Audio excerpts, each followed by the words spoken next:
नमस्कार, आपके साथ मैं रोहित कुमार, आप है न्यूज 4 नेशन पर। इस बार केंद्र की मोदी सरकार जो बजट लेकर के आई है उसमें ज्ञान का खास ख्याल रखा गया है। ये ज्ञान है क्या और इसका फायदा किस तरीके से लेने की कोशिश में मोदी सरकार है वो बताएंगे आपको विस्तार से इस रिपोर्ट में। बजट 2025-26 का फोकस ज्ञान पर है। यह ज्ञान भारत के उन लोगों का समूह है जो बीजेपी के बड़े वोट बैंक में शामिल है। ज्ञान का मतलब है जी से गरीब, वाई से युवा, ए से अन्नदाता यानी कि किसान और एन से नारी। मोदी सरकार ने इस बजट में इस 4 कैटेगरी के लोगों के लिए खजाने का पिटारा खोल दिया है। इसके अलावा नरेंद्र मोदी सरकार ने इस बार नौकर पेशा लोगों को भी बम कर दिया है। मध्य वर्ग की हमेशा शिकायत कमाई पर करों में छूट से रहती थी। इस बजट में सरकार ने नौकरी कर रहे लोगों को एक मुश्त बम्पर राहत दी है। वित्त मंत्री निर्मला सीतारमण ने कहा है कि अब हर साल 12 लाख रुपए की कमाई टैक्स फ्री होगी।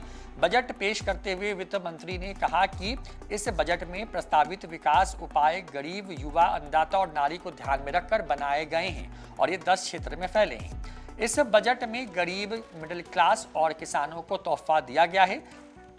सरकार ने किसानों यानी कि अन्नदाता के लिए प्रधानमंत्री धन धान्य कृषि योजना की शुरुआत की है। इस योजना के तहत देश के 100 विकासशील जिलों में खेती की पैदावार को बढ़ाने, फसल कटाई और भंडारण के लिए सुविधाएं बढ़ाई जाएंगी। किसानों को लोन मिलने में सुविधा होगी, सिंचाई सुविधाओं में इजाफा किया जाएगा। इसका फायदा करीब 1,70,00,000 किसानों को मिलेगा। सरकार दलहन में भी आत्मनिर्भरता के लिए तूर, उड़द और मसूर दालों की खेती पर विशेष ध्यान देगी। इसके तहत नेफेड और दूसरी केंद्रीय एजेंसियों के माध्यम से किसानों से अगले 4 सालों तक दाल की खरीद की जाएगी। सरकार ने सब्जियों और फलों के लिए व्यापक कार्यक्रम शुरू किया है। वित्त मंत्री ने कहा कि सब्जियों और फलों के उत्पादन, सप्लाई, प्रोसेसिंग और किसानों को लाभकारी मूल्य मिल सके, इसके लिए राज्यों की भागीदारी से एक व्यापक कार्यक्रम शुरू करेगी। बिहार में मखाना उपजाने वाले किसानों के लिए सरकार ने मखाना बोर्ड की स्थापना की घोषणा की है। तो कपास उगाने वाले लाखों किसानों के लिए अच्छी खबर सुनाते हुए वित्त मंत्री ने कहा कि सरकार कपास उत्पादकता मिशन का गठन कर रही है। इसमें कपास प्रोडक्शन और ट्रांसपोर्टेशन पर काम किया जाएगा। किसानों के लिए एक और अच्छी खबर बताते हुए सरकार किसान क्रेडिट कार्ड की सीमा को 3 लाख से बढ़ाकर के 5 लाख तक करने का ऐलान कर चुकी है। सरकार ने घोषणा किया है कि यूरिया उत्पादन में आत्मनिर्भरता के लिए असम के नामरूम में 12.7 लाख मीट्रिक टन की वार्षिक उत्पादन क्षमता वाले एक प्लांट की स्थापना की जाएगी। युवा उद्यमियों को सरकार ने कई राहत देने की घोषणा की। इसके तहत MSME सेक्टर के लिए मिलने वाले कर्ज अब 5 करोड़ से बढ़ा करके 10 करोड़ कर दिए गए हैं। उद्यम पोर्टल पर रजिस्टर्ड छोटे उद्योगों के लिए 5 लाख की सीमा वाले 10 लाख क्रेडिट कार्ड सरकार जारी करेगी। मोदी सरकार ने पहली बार के उद्यमियों के लिए नई योजना शुरू की है। इसके तहत 5 लाख महिला, अनुसूचित जाति और जनजाति की महिलाओं को 2 करोड़ तक का लोन दिया जाएगा।